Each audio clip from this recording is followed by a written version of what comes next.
that kind of stuff. How do your soft skills come into play for you as a PM? I guess, how did the skills that you learned in your sales role come to play as a PM for you?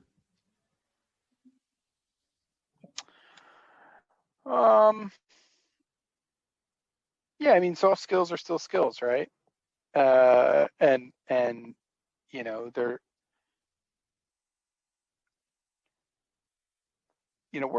working with engineers and product owners, and then being able to pivot and go out to the market, and it requires an ability to sort of empathize and communicate and just convey sometimes complex ideas in very simple ways, right? And so I think, for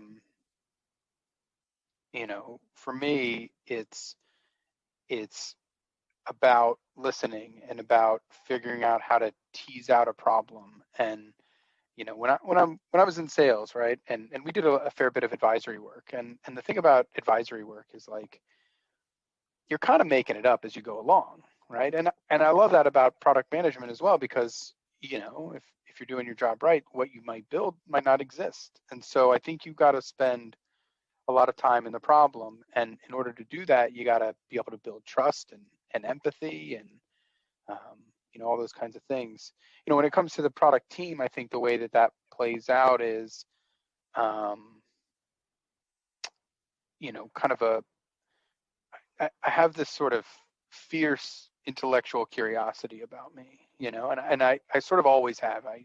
My mom has always talked about it, my dad has always talked about just being curious about things and asking questions and all the rest. And I can see it in my kids now. I have a 2-year-old and he's the same way, so maybe it's a genetic thing, I don't know.